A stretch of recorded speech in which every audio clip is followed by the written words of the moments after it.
City Dighe. City Dighe हे नावच त्या काळात अशा पद्धतीने होते की सिटी दिघे या नावाच्या माणसाला किंवा या व्यक्तिमत्वाला भेटले की आपली अडचण निश्चितच दूर होणार. सिटी दिघे उर्फ चांगदेवराव दिघे. चांगदेवराव दिघे यांचं एक वैशिष्ट्य होतं आपल्या सानिध्यात आलेल्या प्रत्येकाचं समाधान करणे आणि त्यांचा हाच नावलौकिक परिसरात सर्वांना सुपरिचित होता. चांगदेवराव दिघे यांच्या मनाशी यांच्या स्वभावाची माणसं ही फार कमी असतात. आलेल्या प्रत्येकाचं समाधान करणं हा त्यांचा नेहमीच स्थायीभाव राहिला. स्वर्गीय सिटी दिघे उर्फ चांगदेवराव दिघे या अजातशत्रू व्यक्तिमत्वाने राखलेले योगदान हे मोठे अलौकिक असेच आहे आणि त्यांच्या अशाच आदर्श विचाराचे अनुकरण प्रत्येकाने करावे हीच त्यांना खऱ्या अर्थाने श्रद्धांजली ठरेल अशा शब्दात आज अनेकांनी सुमनांजली अर्पण केली. निमित्त होते चांगदेवराव दिघे यांच्या दशक्रिया विधीचे. सामाजिक कार्यात अग्रणी राहणारे चांगदेव दिघे आपल्यातून गेले यावर आजही अनेकांचा विश्वास बसत नाही. आज त्यांच्या दशक्रिया दिनी त्यांच्या अनेक आठवणींना आलेल्या प्रत्येकानेच उजाळा दिला. संपन्न झालेल्या दशक्रिया विधी कार्यक्रमाचा वृत्तांत. ज्यांना आपण सर्वजण सिटी दिघे म्हणून आम्ही कायम ओळखत आलो, यांचं 10 दिवसापूर्वी दुःखद असं निधन झालं. अतिशय मितभाषी असं हे व्यक्तिमत्व. माझी आणि त्यांचा संबंध, त्यांचा मित्रपरिवार, नातेसंबंध खूप मोठे. साधारणतः 20-22 वर्षापूर्वी त्यांचा माझा संबंध आला. ज्यावेळेला मी ह्या बांधकाम क्षेत्रात आलो आणि त्यांनी अनेक गोष्टी कशा करायला पाहिजे, काय करायला पाहिजे खूप चांगल्या पद्धतीने त्यांनी समजून सांगितलं. आणि त्या याच्यातून नंतर मग गणेशचा आणि आमचा संबंध येत गेला आणि कायम त्यांची भेटीगाठी ह्या होत राहायच्या. त्यांच्या जाण्याने खरोखरच सर्व आमच्यावरती आणि सर्व दिघे परिवारावरती, नातेवाईकांवरती हा दुःखाचा डोंगर कोसळलेला आहे. गणेश आता खूप चांगल्या पद्धतीने गेल्या 10 वर्षापासून ते बांधकाम क्षेत्रातला त्यांचा जो व्यवसाय आहे पुढे घेऊन जात आहे. अनेक ठिकाणी त्याचे चांगल्या पद्धतीने कामं चालू आहे. मी आपल्या सर्वांच्या वतीनं तसेच लोकनेते आमदार बाळासाहेब थोरात साहेब यांच्या वतीनं सिटी दिघे चांगदेव काकांना भावपूर्ण श्रद्धांजली अर्पण करतो. जग आदर्श कॉन्ट्रॅक्टर ज्यांनी आपल्या नावाचं लौकिक खूप मोठ्या प्रमाणावरती आपल्या तालुक्यात असेल, जिल्ह्यात असेल कमावला, ते आज आपल्यातून गेलेत. खरं म्हणलं तर एक हळाचा कार्यकर्ता आणि हळाचं प्रामाणिकपणे सचोटीने काम करणारा एक कर्तबगार आपल्यातून हरवलेला आहे. सिटी दिघ्यांबद्दल बोललं पाहिजे कारण माझ्या व्यवसायाची जी जणंग आहे ती सिटी दिघे आणि तात्याराम शेटकडणे या दोघांमुळे खरी जास्त सुरुवात झाली असं म्हणावं लागेल. दिल्ली नाक्यावरती जागा घेत असताना त्यांनी ती जागा कृषी सेवा केंद्रासाठी उपलब्ध करून देण्यामध्ये दोघांनी खूप महत्त्वाचं काम झालं आणि तो दिवस आज या ठिकाणी आपण बघतोय. त्यांनी अशा बऱ्याच ठिकाणी सर्वांनाच न्याय द्यायचं काम केलं. त्यांच्या कन्या सविताने जो लेख लिहिला तो अतिशय सुंदर असा लेख वाचलेला आहेच आपण सर्वांनी आणि तंतोतंत त्यांना खरोखर तो मानवतेला साजेसा आहे आणि खरोखर मानवतेला साजेसा असं हे व्यक्तिमत्व आज आपल्यातून निघून गेलेलं आहे. जास्त अधिक न बोलता आलेल्या सर्वच नातेवाईक मित्रपरिवाराच्या वतीनं, त्याचप्रमाणे संगमेश्वर तालुक्यातील सर्व कृषी व्यापारी असोसिएशन असतात, अहमदनगर जिल्हा फर्टिलायझर फेडरेशन असतं, त्या सर्वांच्या वतीनं आमच्या सर्व नातेवाईक मित्रपरिवाराच्या वतीनं मी त्यांना भावपूर्ण श्रद्धांजली अर्पण करतो. आणि पूजा करून मनुष्याला पुण्य प्राप्त होतं. आपण जी पूजा केली ती पूजा जी आहे तिचं नाव आहे करा पूजा. म्हणजे व्यावसायिक आपण जो भौतिक पूजा, मानसिक पूजा आणि करा पूजा. स्वामी काज गुरु भक्ती, स्वामी काज गुरु भक्ती, पितृवचन सेवा पती, हिची विष्णूची महापूजा, अनुभवना ही दुजा. आपण जी पूजा केली, स्वामी काज भगवंताने जे आपल्या कर्तव्यक्रम दिलेला आहे ते प्रामाणिकपणे निस्वार्थपणे पार न पडणं ही हिला म्हणतात पूजा पदा. आणि म्हणून आपण जी आहे ती पूजा केलेली आहे. माऊली सांगतात त्या ठिकाणी तया सर्वात्मका ईश्वरा पूजा कोई होई अपारा तोषा लागे स्वकर्म कुसुमांची विरा, मग जरा थोडं मागं पुढं होतं, स्वकर्म कुसुमांची पूजा केली होया पारा तोषा लागे. त्यांच्या दशमीच्या या ठिकाणी कल्याण महाराज पवार यांनी आपल्याला प्रवचन रूपी सेवा दिली. एजर सळेने सुद्धा या ठिकाणी आपल्या प्रवचन रूपी सेवा दिली. सर्व नातेवाईकांच्या वतीने त्यांना धन्यवाद. खरं तर चांगदेव मामा म्हटलं की एक शिस्तप्रिय असं व्यक्तिमत्व. आमचा जोरव्याचा रोड काम चालू होतं आणि नामदार थोरात साहेबांनी तो रोड मंजूर केला होता. काम सुरू झालं आणि थोरात साहेब एकदा जोरवेला त्या रोडने चालले होते. मला विचारलं की अरे रोडचं काम कोण करते. मला सिटी दिघे काळजी नाही, चांगलं काम होईल. असं एक वेगळं व्यक्तिमत्व की ज्यांनी आपल्या व्यवसायामध्ये एक नाव तयार केलं आणि ते त्यांचं काम पुढं चालू असलं तर सर्व म्हणायचे की खूप चांगलं काम आणि म्हणजे रोड खराब होणार नाही काय नाही याची शाश्वती जी सर्वांना आपल्याला होती असं व्यक्तिमत्व आपल्यातून गेलेलं आहे. त्यांचा स्वभाव सांगायचं ठरलं ते प्रकट होते. परंतु सर्व नातेवाईकांना मदत करणारं, सर्व नातेवाईकांच्या दुःखामध्ये सहभागी होणारं असं व्यक्तिमत्व ते होते. त्यांच्या जाण्याने सर्व नातेवाईकांना या ठिकाणी दुःख झाले, जे काही कुटुंबाला दुःख झाले ते दुःखातून सावरण्याची शक्ती मी ईश्वर या कुटुंबाला अशी प्रार्थना करतो. आपल्या वागणं सुद्धा दर्जेदार, मोजकं बोलणं, मोजके विचार मांडणं अशा पद्धतीचा त्यांचा स्वभाव होता. या परिसरामध्ये संगमनेर खोर्दून जाताना जी ज्येष्ठ मंडळी, वयस्कर मंडळी भेटायची किंवा अजूनही भेटतात तर यांच्याकडे सुद्धा त्यांचं आदरानं व्यक्तिमत्व आपण ऐकतो. त्यांच्या जाण्यानं निश्चितच दिघे परिवार असेल, त्यांचे सर्व नातेवाईक असतील, परिसरात मोठा नातेवाईक परिवार आहे. सर्वांना जे दुःख झाले त्या दुःखात मी व माझा परिवार सहभागी आहे. संगमनेर तालुक्यातील अमृत उद्योग समूहातील सर्व कार्यकर्त्यांच्या वतीनं तसेच मी ज्या संस्थेचा प्रमुख आहे शेतकी संघाच्या सर्व संचालक मंडळाच्या वतीनं, अधिकाऱ्यांच्या वतीनं शेट्टी दिघे साहेबांना या ठिकाणी भावपूर्ण आदरांजली. त्यांना जाऊन 10 दिवस झालेले आज रेस्क्यूच्या निमित्ताने त्यांना आपण सर्वजण श्रद्धांजली अर्पण करण्यासाठी उपस्थित आहोत. त्यांनी बांधकाम क्षेत्रामध्ये काम ते सातत्याने चांगले उत्तम व्यावसायिक म्हणून त्यांचं कार्य होतं. आम्ही 91 साली जेव्हा नगरपालिकेमध्ये नगराध्यक्ष म्हणून त्या ठिकाणी काम करत होतो त्यावेळेस त्यांचा माझा खूप निकटचा संबंध आला. आणि जसं सर्वांनी सांगितलं व्यावसायिकमध्ये अनेक असतात परंतु अत्यंत चोख व्यवसाय करायचा, जे काही काटेकोरपणाने उत्तम दर्जा त्या ठिकाणी द्यायचं असं त्यांचं सतत कटाक्ष असायचा. त्यामुळे आम्हाला निश्चितच त्यांचं व्यक्तिमत्व खूप आवडत होतं. पुढे सार्वजनिक क्षेत्रात त्यांचं अनेक म्हणजे त्यांचे सगळं नातं होतं, एवढं सगळं मोठं त्या ठिकाणी आहे आणि त्यातून त्यांची मैत्री दृढ होत गेली. मध्यंतरी मी त्यांना भेटायलाही गेलो होतो पण असं वाटलं नव्हतं की ते जातील म्हणून, इतक्या लवकर जातील म्हणून वाटलं नव्हतं. तर म्हणजे अनेक इतके दुर्धर आजारी असताना ते त्याच ठिकाणी संघर्ष करत होते. एक अत्यंत मनमिळावू, मितभाषी, सुसंस्कृत असं व्यक्तिमत्व चांगदेवराव दिघे यांचं होतं. त्यांच्या जाण्यामुळे त्यांचे चिरंजीव गणेश आणि त्यांच्या सर्व परिवाराला मोठं दुःख झालेलं आहे. त्या दुःखातून सावरण्याची शक्ती ईश्वराने त्यांना द्यावी आणि श्री सिटी दिघे तथा चांगदेव पाटील दिघे यांच्या आत्म्यात चिरशांती लावावी अशी मी प्रभूचरणी प्रार्थना. चांगदेव पाटील तुकाराम दिघे हे आपल्यातून निघून गेलेले आहे. त्यामुळं त्या कुटुंबाला आणि सर्व नातेवाईकांना आणि आपण सर्वजण उपस्थित राहिलात हे सगळे दुःखाच्या सागरामध्ये आहे. त्यामध्ये चांगदेव पाटलाची माझी ते कॉलेजला असल्यापासून संबंध आले.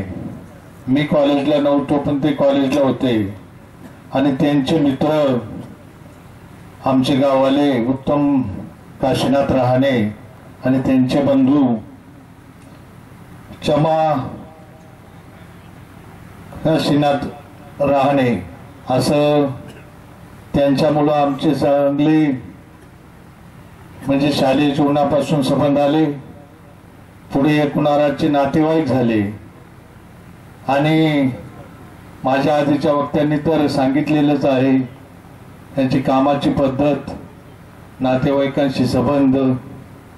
मी जादा न बोलता माझ्या चंदनापुरी गावातील सर्व ग्रामस्थांच्या वतीनं, कारण त्यांची एक बहीण आमच्या राहणे परिवारामध्ये सुनबाई म्हणून आलेली आहे, म्हणून चंदापूर सर्व ग्रामस्थांच्या वतीनं, गावातील सर्व संस्थांच्या वतीनं आणि आपल्या सर्व उपस्थितांच्या वतीनं आणि या तालुक्याचे भाग्यविधाते ज्यांनी अनेक वर्ष अनेक खात्यांचा कारभार पाहिला ते या संगमनेर तालुक्याचे भाग्यविधाते नामदार बाळासाहेब थोरात साहेब आणि संगमनेर तालुक्यातील मी ज्या संस्थेवर काम करतो ते राजहंस दूध संघ, त्या सर्व संचालक मंडळाच्या वतीनं आणि या तालुक्यातील सर्व दूध उत्पादकांच्या वतीनं सांगदेव पाटलांना भावपूर्ण श्रद्धांजली अर्पण करतो. निधन झालं, त्यांच्या दशक्रियाविधीच्या निमित्तानं आपण सर्वजण उपस्थित. खरं म्हणजे मनुष्य जन्माला येतो, त्याचा मृत्यू अटळ असतो, पण तो मृत्यू पश्चात त्याच्या पालुपणा, त्याच्या कर्तृत्वानं निश्चितपणे समाज मानवामध्ये निश्चितपणे राहत असतात. 30 वर्षापूर्वी आमची ओळख झाली आणि व्यवसायाचं गणित म्हणजे शेतकरी कुटुंबातून येऊन व्यवसाय कसा करावा, किती सचोटीने करावा, याचं सर्व अध्ययन आम्हाला देणारे आमचे गुरु आदरणीय सांगदेव शेठ हे नंतर नातेसंबंधात त्याचं रूपांतर झालं. एक करारी व्यक्तिमत्व, स्पष्ट वक्तेपणा हा त्यांचा स्थायी भाव होता आणि समाजामध्ये काम करताना, कृषी विभागात काम करताना, बांधकाम व्यवसायात विशेष करून रोडचा व्यवसाय करताना अत्यंत प्रामाणिकपणे, निष्ठेने आणि समाज हितासाठी आपण काहीतरी करतोय त्याचं भान असलेलं व्यक्तिमत्व म्हणजे सांगदेव शेट्टी होते. आणि सांगत असताना मला एक त्या निमित्तानं निश्चितपणे त्यांची आठवण सांगत असताना एक गोष्ट निश्चित सांगावीशी वाटेल की जीवनामध्ये आपण येत असतो, प्रत्येक जण आपण आपला व्यवसाय, आपला शेती, उद्योग व्यवसाय करत असतो, पण तो व्यवसाय करत असताना समाज हिताचं भान ठेवणारे व्यक्तिमत्व फार थोडे असतात. त्यापैकी हे सांगदेव शेट्टी होते.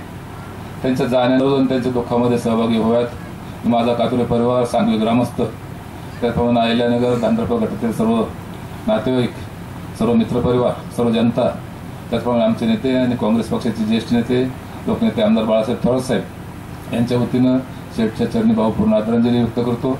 त्यांच्या जाण्या दिघे परिवाराचे सर्व नातेवाईक, आत्पेष्टगण, मित्रमंडळी, माझ्या अगोदर सर्वच वक्त्यांनी या ठिकाणी आपण बद्दल इत्थंभूत माहिती आपल्यासमोर मांडलेली आहे. परंतु एक आदर्श कुटुंब प्रमुख म्हणून कसं असावं तर ते आपणकडे पाहिल्यानंतर आपल्या सर्वांच्या लक्षात येईल.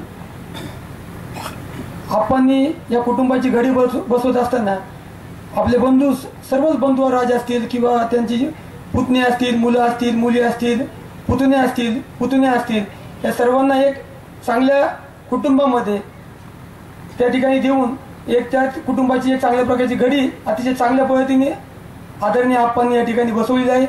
असे या कुटुंब प्रमुखाच्या जाण्यानं या दिघे परिवाराला निश्चित दुःख होणं साहजिक आहे.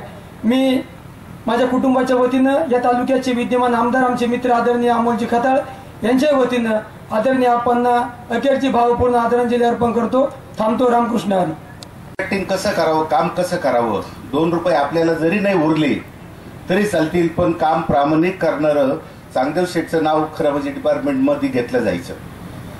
जन्माला आलेला माणूस हा कधीतरी जाणार आहेच, त्याच्यामध्ये काही दुमत नसतं, प्रत्येकावरती वेळ आहेच. पण आता खरं म्हणजे वयामानानुसार आजारीपणामुळं ते आपल्यातून गेले. कुटुंबावर खरं म्हणजे दुःखाची डोंगरच कोसळला, पण त्याच्यातून सावरण्याची परमेश्वर त्यांना शक्ती देवो. संगमनेर सहकारी औद्योगिक वसाहतीच्या वतीनं आणि माझ्या कुटुंबियाच्या वतीनं सांगदेव शेठना भावपूर्ण आदरांजली अर्पण करतो. थांबतो. आज या ठिकाणी आपण सर्वजण आमचे मित्र, खऱ्या अर्थानं आमचे मामा कैलासवासी सांगदेव शेठ दिघे यांना अखेरची तिलांजली अर्पण करण्यासाठी आला. अनेक दिवसांचा परिचय चांगदेव मामांचा खऱ्या अर्थानं या तालुक्यामध्ये ठेकेदारीचा व्यवसाय चालू करणाऱ्यांमध्ये दोन ज्या व्यक्ती असतील, कैलासवासी नानासाहेब पाटील गाडे आणि त्यानंतर कैलासवासी आमचे मामा चांगदेव शेठ दिघे. कोलवेडी येथे खाणकामगार संघटना, खाणकामगार मजूर सहकारी संस्था स्थापन करून त्यांनी या व्यवसायाला आमचे मामा कैलासवासी भास्करप्पा दिघे आणि त्यावेळेसचा कोलवेडीतील सर्व असे समवयीन मित्र यांच्या माध्यमातून त्यांनी हा व्यवसाय चालू केला आणि त्यानंतर संगमनेरमध्ये उत्कृष्ट असे व्यावसायिक ठेकेदार त्या नावानं चांगदेव शेठ यांची ओळख झाली. शांत संयमी असं हे व्यक्तिमत्व. बऱ्याचदा असा प्रसंग यायचा की चांगदेव शेठ हे खूप अशा अटीतटीच्या काळात शांततेनं राहण्याचा सल्ला द्यायचे. चांगदेव मामा दिघे हे आपल्यातून जाऊन आज 10 दिवस झालेले आहेत. त्यांना अखेरची तिलांजली अर्पण करण्यासाठी आपण आलात. आपणा सर्वांच्याच वतीनं मामांच्या प्रती आदरभाव व्यक्त करतो. आमचे दिघेंचं नाव आणि त्यांचं असणारं कर्तृत्व हे खऱ्या अर्थाने कृतकृतार्थ आहे. अशा ह्या कृतकृतार्थ व्यक्तिमत्वाला मी आपणा सर्वांच्या वतीनं भावपूर्ण आदरांजली अर्पित करतो आणि थांबतो. त्यांना आपल्यातून जाऊन 10 दिवस पूर्ण झालेले आहेत आणि त्यांच्या दसक्रिया विधीनिमित्ताने मोठ्या दुःखित अंतःकरणाने उपस्थित असले बंधू आणि भगिनी. चांगदेव शेठच्या बद्दल जर सांगायचं ठरलं तर अत्यंत शांत आणि संयमी असं हे व्यक्तिमत्व. 4 भाऊ 5 बहिणी, त्याचबरोबर त्यांना 1 मुलगा 3 मुली, पुतणे पुतण्या, नातू नाती असा हा दिघे परिवार मोठा परिवार. राजकीय, सामाजिक आणि धार्मिक कामामध्ये सातत्याने पुढे असलेला हा परिवार. चांगदेव हे संपूर्ण संगमनेर तालुकाच नव्हे तर नगर जिल्ह्यामध्ये सिटी दिघे कॉन्ट्रॅक्टर या नावाने आमच्या कैलासवासी चांगदेव शेठ दिघेंची ओळख निर्माण झाली आणि नावाच्या साजेप्रमाणेच त्यांनी तालुक्यामध्ये कामं केली. सामाजिक आणि धार्मिक काम करीत असताना त्यांनी अनेक संस्थांना मदती केल्या. धार्मिक कामामध्ये सातत्याने त्यांचा पुढाकार असायचा. त्याचबरोबर आमच्या संगमनेर खुर्दमधल्या ज्या काही संस्था आहेत त्या सगळ्या संस्थांमध्ये पायाभरणींमध्ये त्या दिघे कुटुंबाचा फार मोठा वाटा होता. त्याचबरोबर आमच्या अमृतेश्वर विद्यालयामध्ये ज्यावेळेस बांधकाम चालू झालं, अक्षरशः पैसे नव्हते, त्यावेळेस आमचे स्थानिक स्कूल कमिटीचे चेअरमन आदरणीय भाऊ आणि आप्पा जे प्रेमाने चांगदेव शेठला आप्पा म्हणायचे, यांनी अत्यंत प्रतिकूल परिस्थितीमध्ये बांधकाम करत असताना कुठला 1 नया पैसा देखील त्यांनी घेतला नाही. त्यांनी दगड वगैरे काय साहित्य लागेल ते पुरवलं. असे हे चांगदेव शेठ आज आपल्यातून सगळ्यातून निघून गेलेत. त्यांनी फक्त ते गेलेत, परंतु त्यांची कीर्ती ही अमर करून गेलेली आहे. माझ्या राजकीय जीवनामध्ये या दिघे कुटुंबाचा फार मोठा भाग आहे. माझ्या पाठीशी सातत्याने हे दिघे कुटुंब म्हणजे सिटी दिघे असतील, त्यांचे बंधू असतील, त्यांचे पुतणे असतील, ते सगळ्यांनी माझ्या पाठीमागं माझ्या राजकीय आणि सामाजिक कार्याला त्यांनी मला एक वेगळं वळण दिलं आणि या कुटुंबावर, त्यांच्या नातेवाईकांवर फार मोठा दुःखाचा डोंगर कोसळलेला आहे आणि आमच्या संगमनेर खुर्द गावावर देखील एक शोककळा पसरलेली आहे. मी संगमनेर खुर्द ग्रामपंचायतच्या वतीनं, शिवनेरी पतसंस्थेच्या वतीनं, शिवनेरी दूध संस्थेच्या वतीनं, त्याचबरोबर संगमनेर खुर्द विविध कार्यकारी सेवा सोसायटीच्या वतीनं, त्याचबरोबर अमृतेश्वर विद्यालयाच्या वतीनं आणि पंचरत्न गुंजाळ कुटुंबाच्या वतीनं भावपूर्ण आदरांजली वाहतो, श्रद्धांजली वाहतो या ठिकाणी थांबतो. या व्यक्तिमत्व समाजातून निघून जातात, त्यामुळं समाजाचं फार मोठं नुकसान होतं आणि ते कधी न भरून येणारं नुकसान भरून येण्यासाठी पुढच्या पिढीत कोणीतरी जन्म घ्यावा लागतो.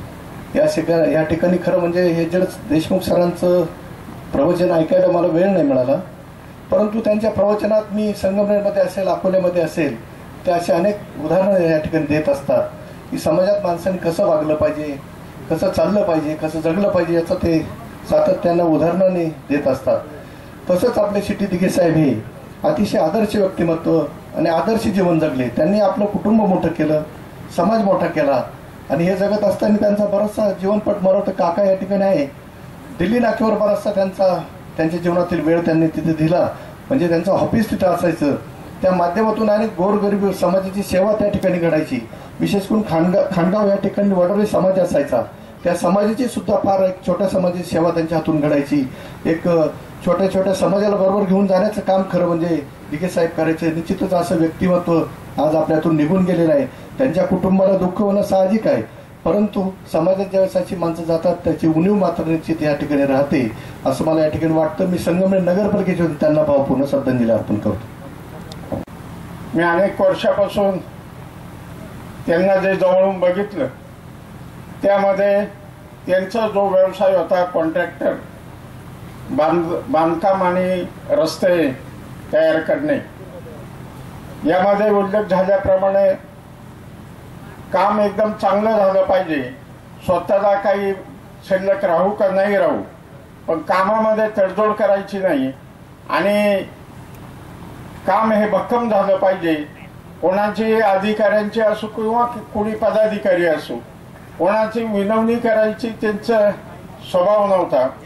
त्यांनी त्यांच्या कामामधून खऱ्या अर्थानं नाव कमावलं आणि आपले मुलगा गणेश असन, मुली असन, यांच्यावर सुद्धा अतिशय चांगले संस्कार करून मुलींनाही आणि चांगलं शिक्षण देऊन चांगले स्थळं त्यांना मिळवून दिले. गणेश साहेबपर्यंत बरोबर होते आणि म्हणून या घराची अतिशय जवळून माहिती मला आहे. अतिशय चांगला स्वभाव, कमी बोलणं पण अतिशय मोजकं बोलणं असा हा चांगदेव शेठचा स्वभाव होता. ते गेल्यानं त्यांच्या कुटुंबियांना, नातेवाईकांना सगळ्यांनाच दुःख होणं साहजिक आहे. मी परमेश्वराला विनंती करेन का त्यांना या दुःखातून सावरण्याची शक्ती देव. मी आपल्या सर्वांच्या वतीनं, या सर्व पंचक्रोशीच्या वतीनं या आत्म्याला चिर शांती लाभो अशी. आपण खूप मोठ्या संख्येने उपस्थित झालेला आहात. त्यांना पवार महाराज आणि आपले सर्वांचे आदरणीय जेठ देशमुख सर यांनी प्रवचनाचा आपल्या सर्वांना लाभ दिलेला आहे. आमंत्रण असताना बोलणं आणि आमंत्रण नसताना बोलणं हे सुद्धा एक महत्त्वाचं आहे. सर्वांना आमंत्रण आहे, आपण 1.5 तास आपण सर्वजण बोललात आणि मला आमंत्रण नसताना देखील मी बोलतो आहे. याच्यामध्ये खूप मोठं काही दडलेलं असेल ही शंका नाही. खरं म्हणजे या दिघे परिवाराचं ऋण आमच्या कोलेवाडी गावावर खूप मोठ्या प्रमाणात आहे. कोलेवाडी खान कामगार सोसायटी तुकाराम बाबांनी चालू केली आणि 100 माणसांना त्या ठिकाणी रोजगार उपलब्ध झाला. तो जवळपास 20 वर्ष, अधिक काही जास्त बोलणारच नाही मी. 3 सहकारी पाणीपुरवठा आणण्यामध्ये सिटी दिघे साहेबांचा खूप सिंहाचा वाटा आहे.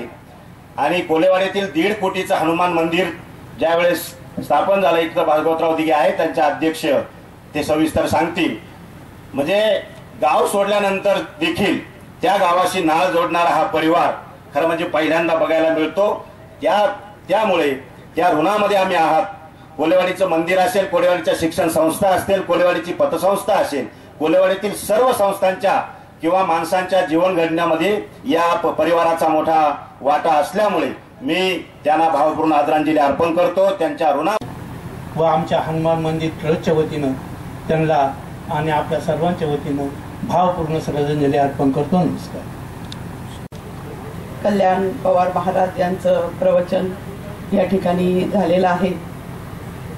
माझे मामा स्वर्गीय सिटी दिघे यांच्या दशक्रिया विधीच्या निमित्ताने आपण सर्व कुटुंबीय, नातेवाईक, आप्तेष्ट, सर्व गावकरी या ठिकाणी दुःखित अंतकरणाने उपस्थित आहोत.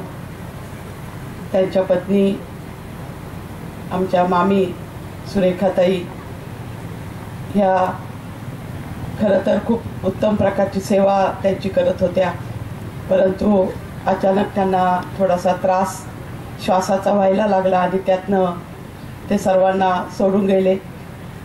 ते अतिशय धीरगंभीर असं त्यांचा स्वभाव होता. फारसे बोलत नसायचे. माझ्या मामाचं गाव कोलेवाडी, तिथला तो डोंगर. आत्ताच आमचे आजोबा भागवत पाटील दिघे यांनी सांगितलं आणि त्यापूर्वी सुद्धा खोळे सरांनी सांगितलं की गावातले जे मंदिर आहे, जे जे गोष्टी असतील त्यासाठी सतत त्यांचं सहकार्य या ठिकाणी असायचं. मधील आमचे सिटी दिघे, ज्यांचं नाव चांगदेव होतं परंतु शॉर्टमध्ये इंजिनियर झाल्यावर सिटी दिघे, कदाचित त्यांना नावाचं काय माहीत नाही, जसं चंदनापुरीला आहे तसंच सिटी दिघे नाव त्यांनी लावलं आणि त्याच नावाने त्यांनी आपल्या संपूर्ण कुटुंबाची, संपूर्ण परिवाराची प्रगती केली. दिघे परिवारातील अनेक जण कुणी कोल्हारला गेले, कुणी संगमनेर खुर्दला आले. जसं जसं जमिनी घेतील तसं तसं तिकडं सर्वांचं वास्तव्य झालं. तसं सिटी दिघेंचं संगमनेर खुर्द या ठिकाणी वास्तव्य झालं. संगमनेर शहरामध्ये ते स्वामी समर्थ नगरमध्ये राहायला आले.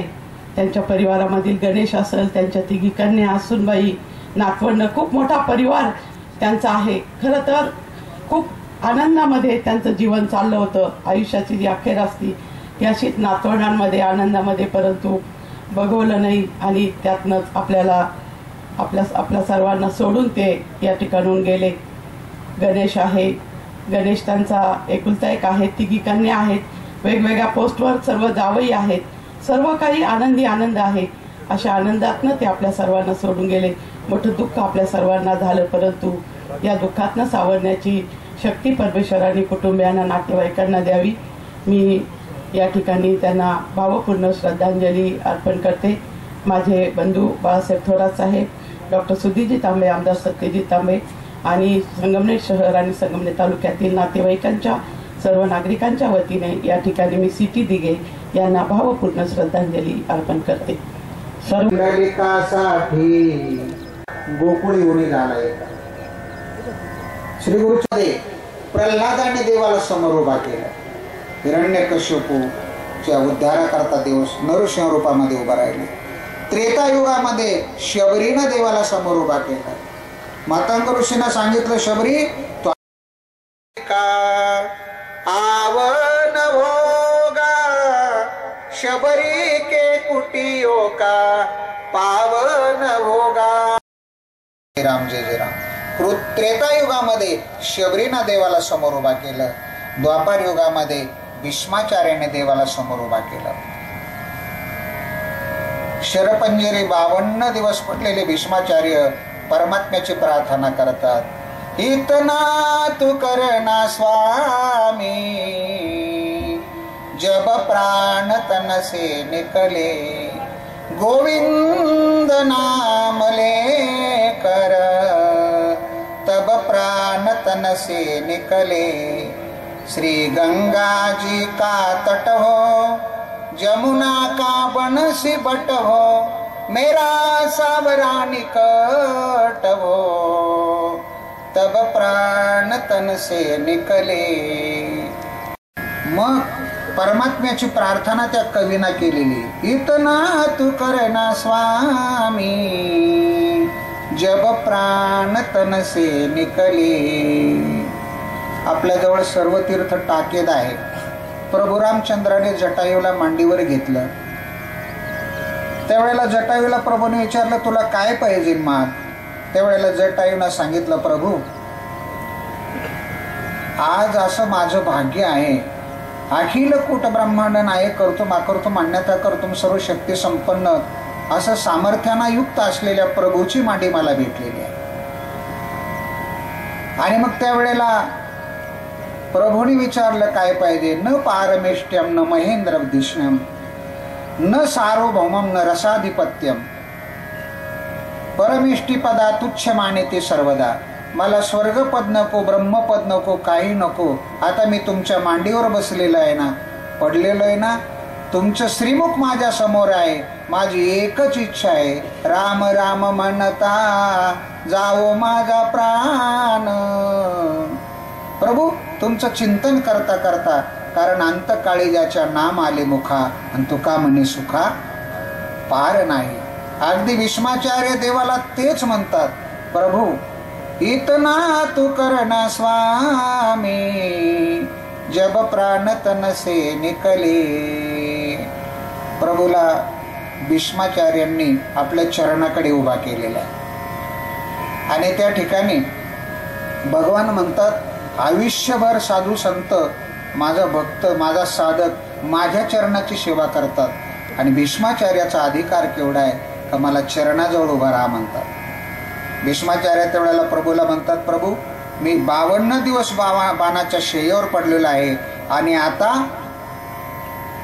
मला उशी सुद्धा बाणाचीच आहे, मला इकडे तिकडे पाहता येत नाही आणि म्हणून माझा नाविलाज आहे.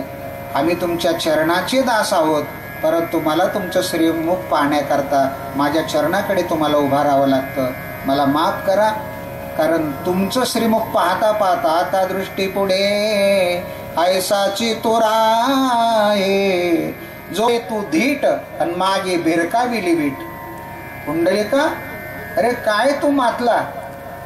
पांडुरंग परमात्मा प्रत्यक्षात योगियाच्या ध्यानी ध्याताना थोडशी तो परमात्मा प्रत्यक्षात जवळ आला असताना तुला असं काय सामर्थ्य आलं? तर पुंडलिकाला सामर्थ्य काय आलं माहितीये का? पुंडलिकाचा संकल्पित वेळ होता आईची वडिलाची सेवा करण्याचा. मग त्या सेवेत देव आला नाही, कोणी आलं तरी पुंडलिक बाजूला जात नव्हते. देवाला सांगितलं, प्रभू माझं नाविलाज, कारण तुम्हीच आई वडिलाचं रूप आहे. मातृदेवो भव, पितृदेवो भव, अतिथी देवो भव, आचार्य देवो भव, आणि म्हणून मी अतिथी धर्म म्हणून तुम्हाला वीट देतोय. आई वडिलांची सेवा होईपर्यंत तुम्ही विटेवर उभा राहा. आई वडिलाची सेवा पुंडलिका काशीला गेले. कुक्कुट स्वामींनी सांगितलं, गंगा यमुना सरस्वती माझ्या दर्शनानं पवित्र होतात, मी दुसरं काही केलं नाही. आईच्या वडिलाची सेवा केली आणि त्यांचा अनुग्रह घेऊन पुंडलिकाने आई वडिलाची सेवा सुरू केली. मग देव विटेवर का उभा आहे? तर आई वडिलाच्या सेवेमुळे उभा आहे. म्हणून तिसरे उपकार आई वडिलाचे आहे. आणि म्हणून वडिलांचे उपकार आपल्यावर आहे. आपल्या वडिलांना जशी आपल्याकरता शेती घेऊन ठेवली, सर्व करून ठेवलं, त्याचप्रमाणे वडिलांनी केलेले देवधर्म, देवपूजा, तीर्थयात्रा, ग्रंथ वाचन आपण केलं पाहिजे. मग आईवडिलांची सेवा आपल्या जीवनामध्ये केली पाहिजे. आईवडील सर्वांमध्ये श्रेष्ठ आहे आणि म्हणून त्यामध्ये आपण म्हणत असतो, आमचे महाराज लोक काही आई शब्दावर बोलणारे, काही बाप शब्दावर बोलणारे. मध्ये बिरोबा महाराजांच्या वेळेला पुरुषोत्तम महाराज पाटील यांचं कीर्तन झालं. त्यांनी आई शब्दावर एक गीत गायलं तर सर्व महाराष्ट्र नाही जगप्रसिद्ध ते झाले. आई माझी मायेचा सागर दिला तिने जीवनाला आकार. आई वडील माझे थोर काय सांगू त्यांचे उपकार. जीवनाच्या वाटेवरती किती असतो त्यांचा आधार. आई माझी मायेचा सागर. गणेश भाऊ काका असतील, त्यांचे नामदेव त्यांचे भाऊ असतील, सर्व परिवाराने आयुष्यभर या परिवाराकरता आप्पांनी कष्ट केले आणि एवढं मोठं काम त्यांनी करून ठेवलं. जलजीवन योजना चालू आहे. खांडगावला त्यांचं काम चालू आहे. कोपरगाव तालुक्यात आहे, राहुरी तालुक्यात आहे. आणि अगदी वडिलांच्या जे काम आहेत ते अतिशय आताच्या कालानुरूप आणि गणेश भाऊ हे करतात. म्हणून वडिलांच्या निमित्ताने पुत्राच्या विजयन पिता सुखावतु जाय. आप्पांनी आपल्या कामाची जबाबदारी यशस्वीपणानं गणेश पार पाडतोय हे स्वतःच्या डोळ्याने आप्पांनी पाहिलं. आणि म्हणून कृतकृत्य झालो, इच्छा केली ते पावलो, असं त्यांना म्हणावं लागतं. आणि म्हणून या ठिकाणी खरं पाहिलं तर दशक्रियाविधी तिकडेच होत असतो आणि पिंडदान विधी तिथं केला. पण या ठिकाणी आयुष्य या वस्तीवर त्यांचे भाऊ, त्यांचा परिवार सर्व राहिले. आणि म्हणून या ठिकाणी हा कार्यक्रम ठेवलेला आहे. सुंदर असे साऊंड सिस्टीम, मंडप आहे. अनेक मान्यवर या ठिकाणी श्रद्धांजली देण्याकरता आहे. आदरणीय देशमुख सरांचं या ठिकाणी थोडंसं चिंतन होणार आहे. आणि म्हणून चांगदेव पटेल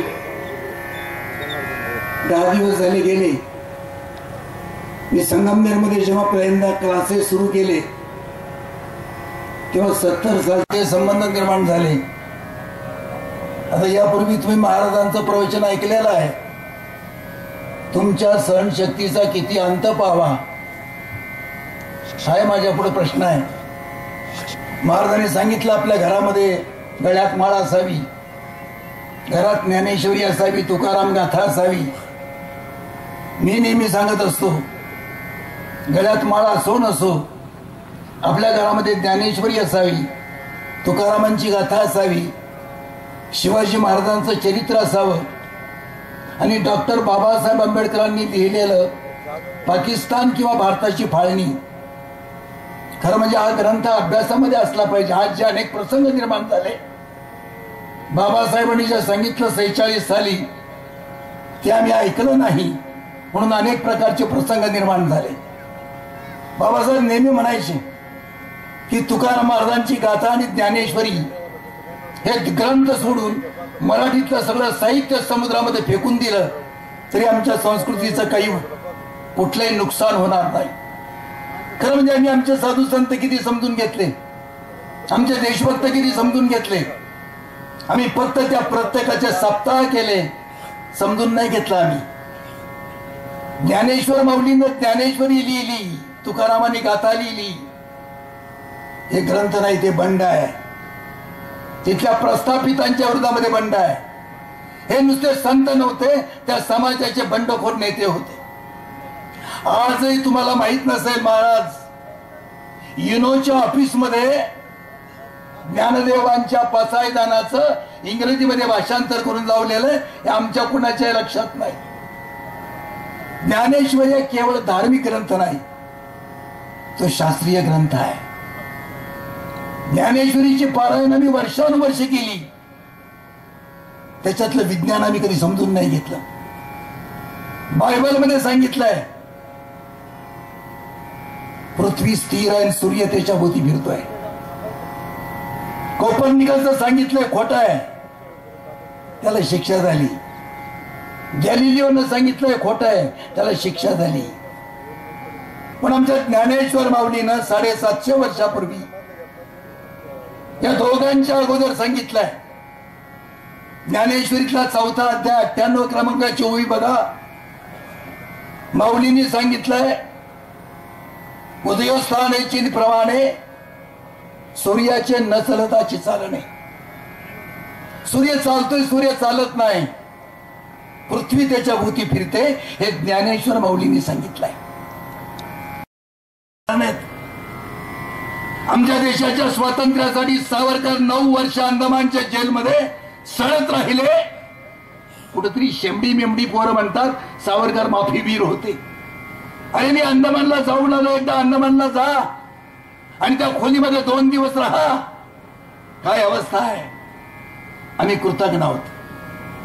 आम्ही ज्यांनी ज्यांनी या देशासाठी काही परिश्रम केले त्या माणसांच्या बरोबर आम्ही कृतज्ञतेनं वागलो नाही. ज्ञानदेवांच्या बरोबर देखील वागलो नाही, तुकारामांच्या बरोबर देखील वागलो नाही. अरे 1972ची वेळ आहे. 1972 साली आळंदीमध्ये ज्ञानेश्वरांची समाधी उखडून काढून ज्ञानेश्वर तिथं सापडतात का हे पाहणारी आमच्या देशातली नालायक माणसं 72 सालची गोष्ट आहे. मामासाहेब दांडेकर तेव्हा होते. शुक्ला नावाचे एक अधिकारी घेतले आणि त्या ठिकाणी काही मशिनरी बसवली. म्हणले तुम्ही या मशिनरीमध्ये जर काही स्पंदन आली तर ठीक आहे, नाहीतर या ठिकाणी हे उघडून टाका. ती स्पंदनं पाहिली आणि मग ती माणसं मागे गेली. आम्ही गुलाम का राहिलो? कारण समजून घ्या. महाराजांनी सांगितलं रामायण काय, प्रभू रामचंद्र काय, भगवान श्रीकृष्ण काय. प्रभू राम नाही समजून घेतले आम्ही, भगवान श्रीकृष्ण नाही समजून घेतले आम्ही. प्रभू राम जर समजून घेतले असते तर लव जिहाद मध्ये आमच्या मुली पळवल्या गेल्या नसत्या, धर्मांतर करून 65 तुकडे फेकून दिले नसते रस्त्यावर. काल 28 माणसं मारली. आमच्या कुणाच्या चेहऱ्यावर काही आहे का त्याचं?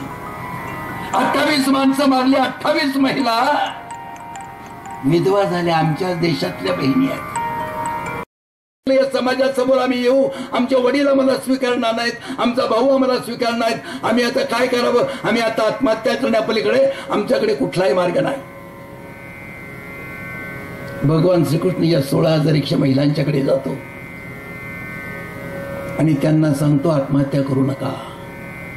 या समाजामध्ये फिरताना तुम्हाला कोणी विचारलं तुम्ही कोण आहात, सांगा की श्रीकृष्णाची पत्नी आहे. या 16,100 महिलांना भगवान श्रीकृष्णानं प्रतिष्ठा दिली.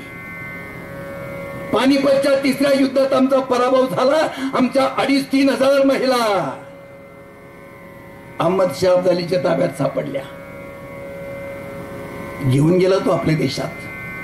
आज अफगाणिस्तानमध्ये जो वंश वाढतोय तो आमच्या महिलांचा वंश आहे. यातल्या काही महिला शिखांनी सोडून आणल्या. आम्ही त्यांना नाही स्वीकारलं.